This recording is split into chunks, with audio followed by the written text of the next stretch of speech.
This is my episode. I'm going to say, welcome to Sillage and Sorcery, a podcast where two witches talk about perfumery, and how it impacts their craft. I'm Melissa Sifjardóttir, and I'm the owner, operator, everything woman behind Sif Sniffs. And this is my lovely co-host. Hi, I'm B, and I am the owner and nose of Venus Invictus. Welcome to our podcast. This is our second of two interviews with each other. So you learned about B 2 weeks ago at this point, and now it's all about me. It is all about you. Leo, I love this. I'm so down to be interviewed. So let's jump right in. Actually, can we take a little second? Because I don't think we covered it in mine, and we should let the people know, because they're here for perfume and witchery. What is your big three? I am a Leo sun, Pisces moon, and a Capricorn rising. It makes sense that a Capricorn rising owns a business. Good at business. What's up? And since I didn't mention it in mine, I will just put it here. I am an Aries sun, Aries moon, Libra rising. So, my dear friend, what inspired you to become a perfumer, and how did you get started? Besides you, which you were like the first person that I knew that wasn't in France making perfumes, I was involved in a group, and the group leader really encouraged me to make fragrances. I started a perfume company. And then 3 weeks later, there was a fair that the leader and one of the other members of the group was going to be at.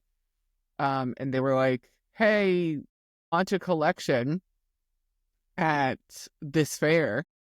So I had 3 weeks to learn the art of perfumery. Just read so many books and did so many experiments and went on base notes when shit wasn't working out to kind of figure out how to get it done. But I did launch what is now my spring-summer 2024 collection. I think like when I look at that collection, I think of it as being like super basic and not being all that inventive. But then I also kind of keep in mind that like, bitch, you had 3 weeks to make it. Yeah. So I try to have some grace, but I am a Capricorn rising, so I do push myself really hard. And how many perfumes did you make for your first collection? 5. So every collection has a lot of work. 5. And then later on, I came up with the idea of having a limited edition. I wanted to have a limited edition because I wanted to play around with more expensive ingredients. I wanted to have all of my fragrances at the same price point, so I could have a limited edition that was more expensive ingredients for a short period of time, and then kind of stop using them and not have them be kind of the suck for my finances. And then June 21st, I came out with Wanderlust, which was my first limited edition. Amazing. I love that. What would you say is the ethos behind your brand? I always use Sif as the guiding light. And for those of you who are not familiar with Norse mythology, not a lot of people are familiar with Norse stuff. Sif is the wife of Thor, but when you look into Norse times, Thor being the sky god, right, because he's thunderbolts and lightning, very, very frightening, he was also connected to your farm because you needed it to rain if you wanted to have a good crop. And Sif is wheat and the harvest and really like those cash crops that really kept you thriving.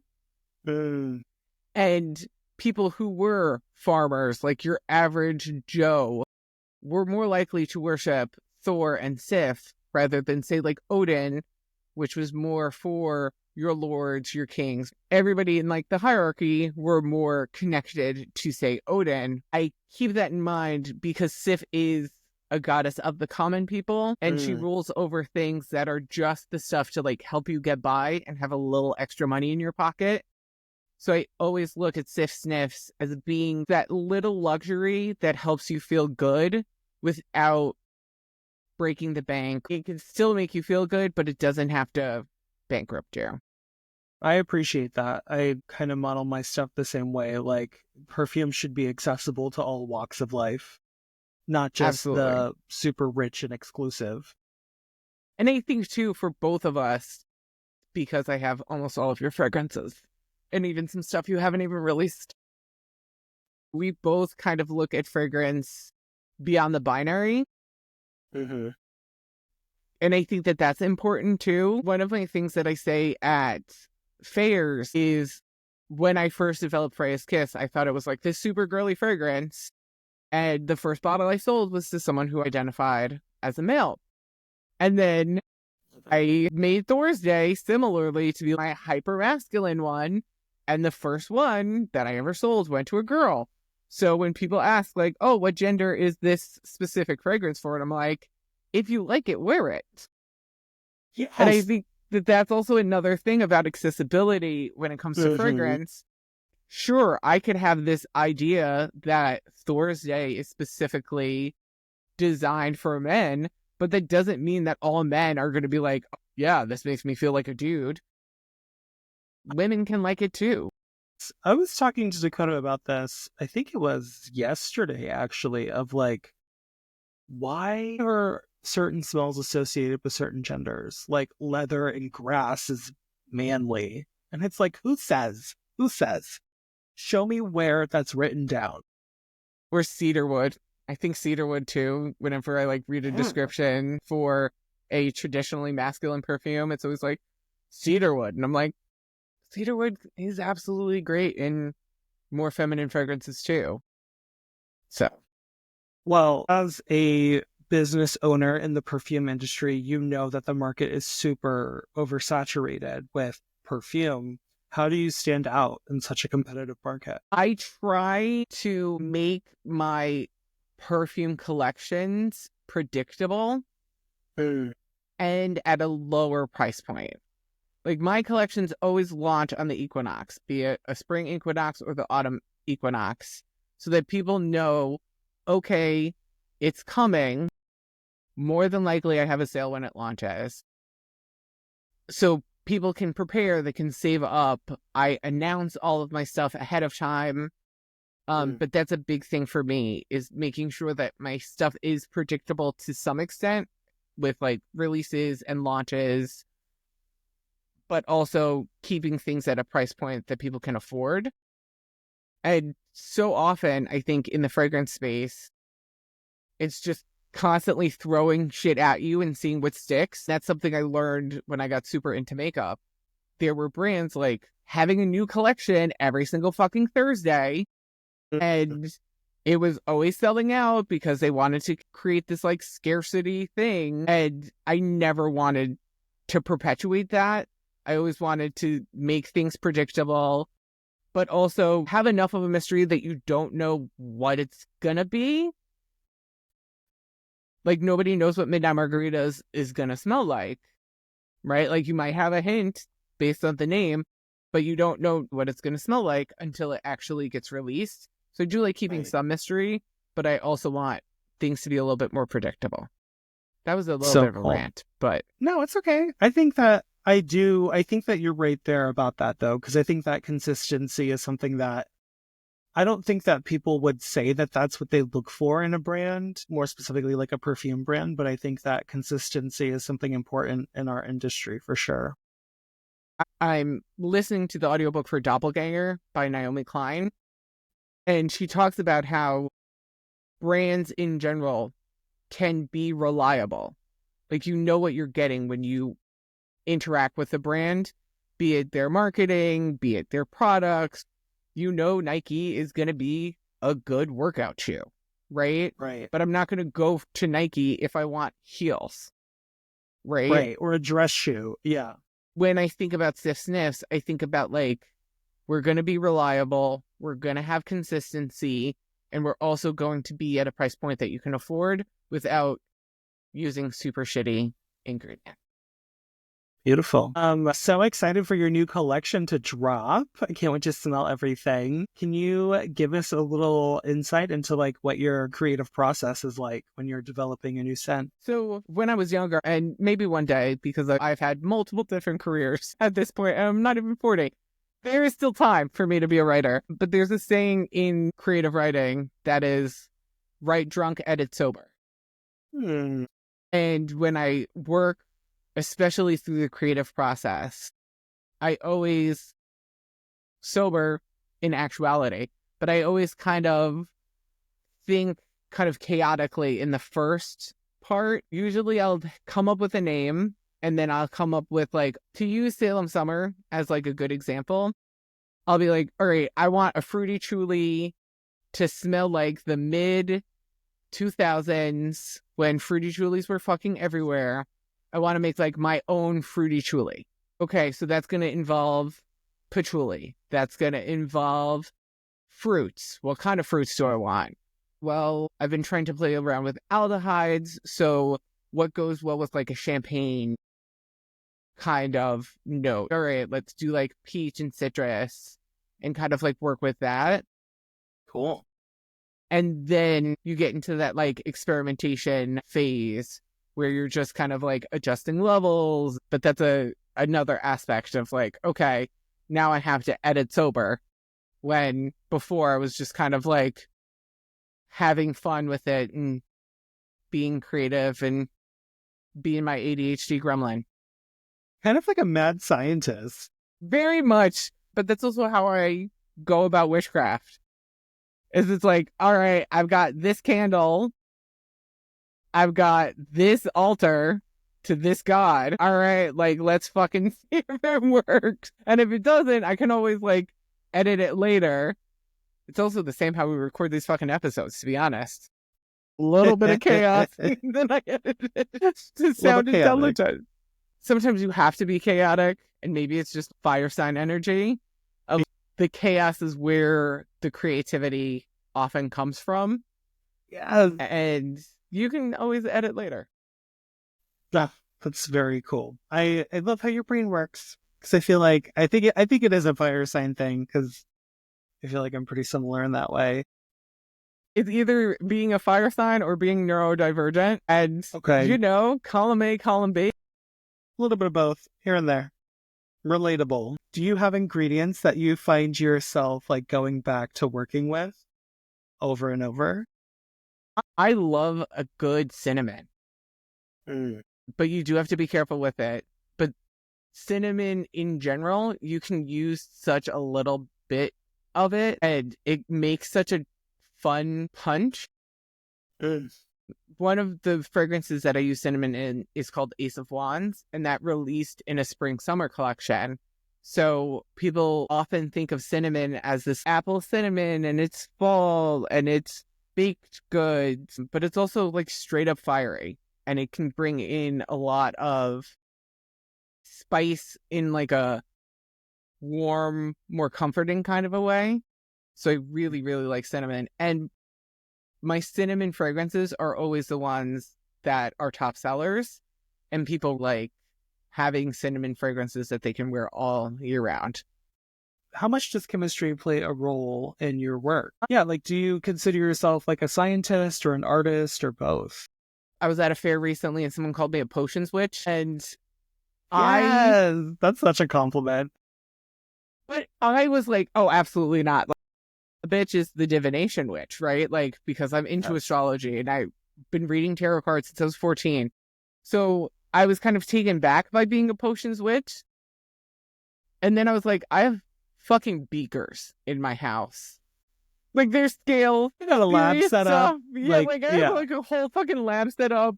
Like, part of the reason I moved down to the basement is because I needed a work area dedicated to just making perfume. So I personally rub up against scientists and like kind of like the shoulders get up and I get a little tense about it. And I think about it as artistry, but I'm also cognizant of the fact that, bitch, you have beakers. You have beakers. There's a bunch of stuff that comes to your house from cosmetic chemistry labs. Like, accept it. Well, Do you think, which one comes first though? Is it science, chemistry, or art? I think the artistry comes first. My summer limited edition fragrance, I have the vibes, I have the name, I have kind of like what I want in it. And I think that that's all of like the artistry part. And then when you actually sit down and you do the science to actually make the fragrance, to go back to like the write drunk, edit sober, I can be the artist when I'm coming up with all of the design and what I'm going for. And then the editing part can be where I am an actual chemist and scientist. So cool. What do you find is the most difficult aspect of blending a fragrance, and how do you overcome it? My spring collection is coming out at this point in like 3 or 4 weeks. And one of my fragrances, Midnight Margaritas, is not done yet. Mm-hmm. When you have something that you are going for, Midnight Margaritas is inspired by practical magic. One of my favorite movies. So we love practical magic. So I wanted like lime, coconut, but I also wanted rosemary, lavender, and coconut and lavender don't go together. Like, they don't. And I keep trying. I've tried different types of lavender. I've tried essential oils. I've tried lavender. I've tried fucking so many different things to try to get lavender and coconuts and they're not. It's just not gelling. They're just not gelling, and that can be frustrating when you're like, okay, both of these things are so integral to the scent and where I'm going with the scent and what I would like the scent to be. So when you're not cooperating, it's kind of like my cat and my dog. I don't want to separate you because you live in the same house, but we got to work together. We got to figure out a way to work together. Right. And that can be really frustrating when you're on like your 7th, 8th, 9th version of this fragrance. And you're like, I've put all of this money into ingredients. I've had to buy all these other ingredients to like put in because now I'm trying different types of lavender. Whereas like before I only had 2 different types of lavender. That can be really, really frustrating. Yeah. But hopefully Midnight Margaritas is a bestseller. Because if not, I'm going to be pissed. I'm sure it will be. I think it's because both want to be the main character. And that's my problem. Both are main character syndroming my entire fucking perfume.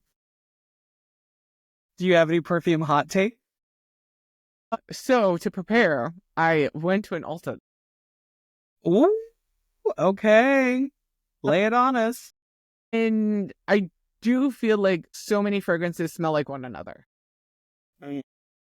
And that I think is really frustrating as a person who, like, I like weird. And I know that Ulta's going for what's commercially viable, and not everybody wants to smell like fucking coffee or booze or whatever that is in whatever fragrance I'm liking at this point. And that can be really frustrating to smell a fragrance without seeing the bottle and not knowing what it is, because they all fucking smell the same. But especially in the big commercial perfume industry, it's all the same fucking shit.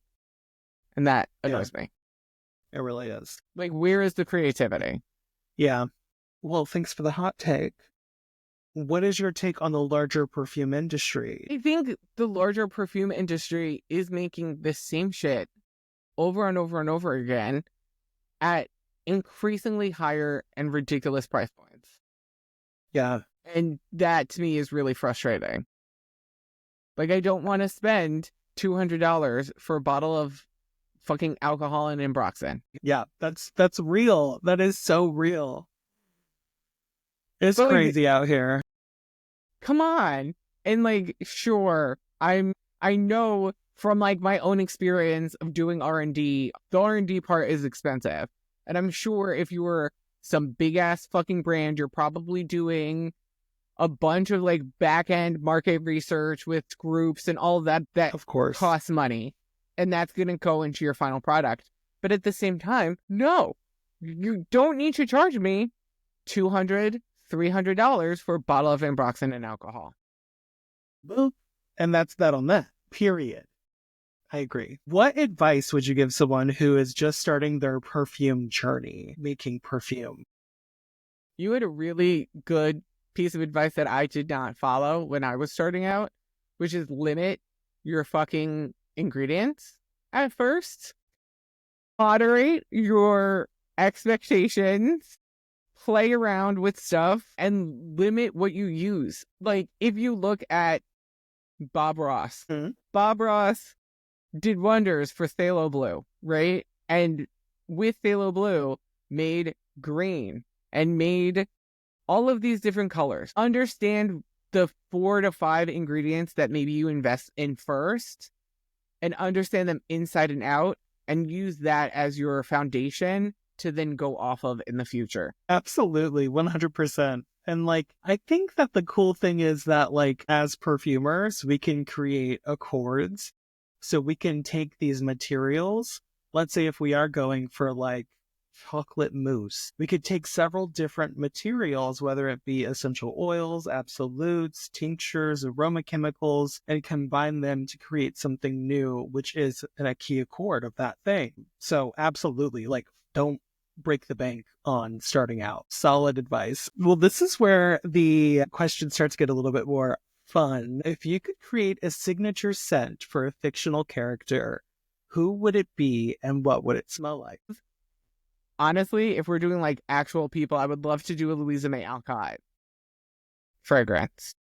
Just period. But she's a real person.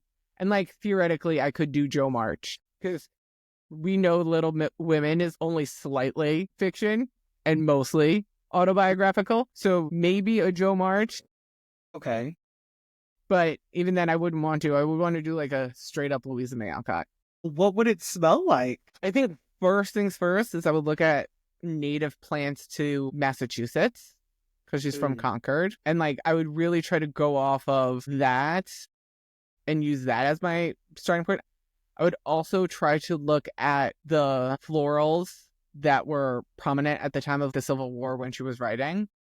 Right. And also what was limited because of the Civil War, right? Like, you're not going to get magnolias because they're from the South. I think that's where I would go off of, is I'd want to have as historically accurate a fragrance as possible. How witchy of you. Okay, so this next part is super fun. We're going to do a little bit of rapid fire questions. Let's start off with, what's your favorite note to work with?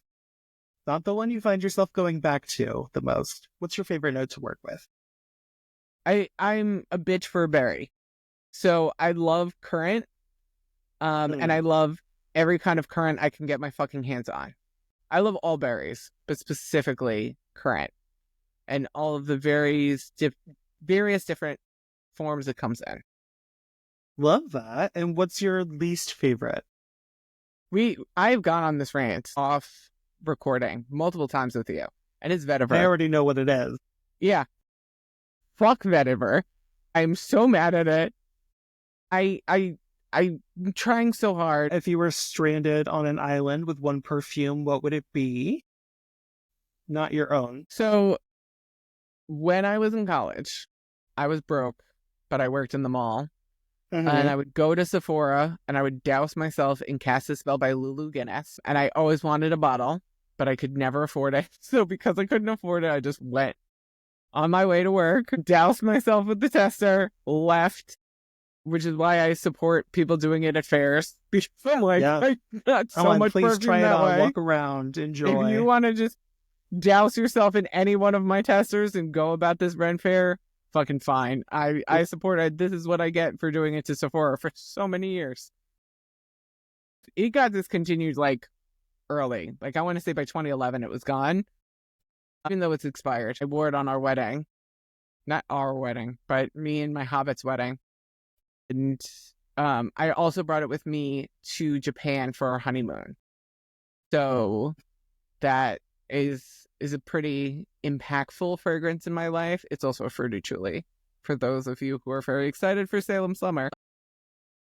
But yeah, that's when I first started getting into like fragrance as more of just like, oh, this is a fun thing that I'm going to wear.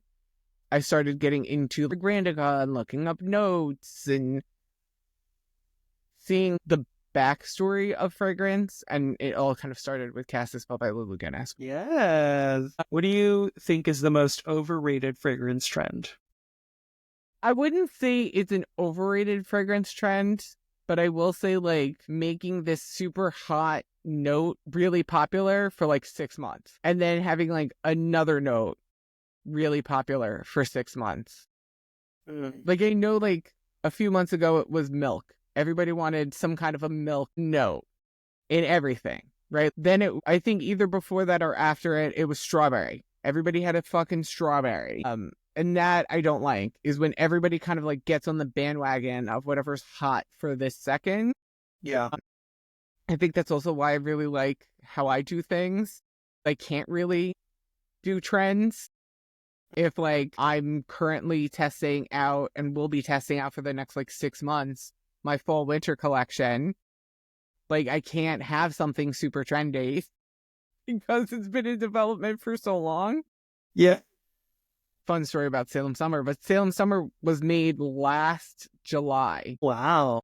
So I've been waiting on this one to come out for almost a year now. It doesn't allow me to be trendy, so I get really frustrated when there's a trend that's everywhere and everybody's trying to like rush out and make the iconic version of this particular note. Right. And then it dies immediately. I don't want to keep chasing a high of a trend. I want to chase sustainability. I love that. And what do you think the most underrated fragrance trend is? People going after weird and different experiences in their fragrance.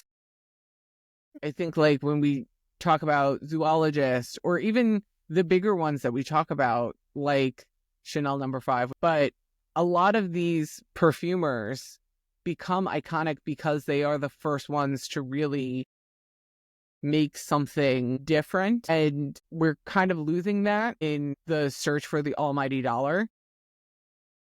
Yeah.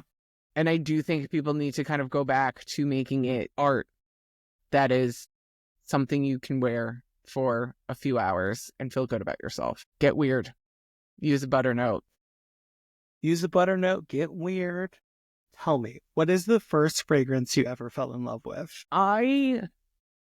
To call back, way back, the first fragrance I was ever like, oh my God, I'm into perfume was Elizabeth Arden's green tea. Yes, I knew this. Yeah, I was 14 and I loved that shit. And it was made by our boy behind Baccarat Rouge 540. Crazy.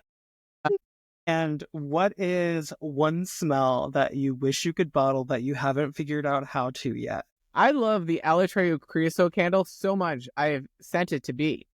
Listen, I'm going to figure it out how to make it into perfume.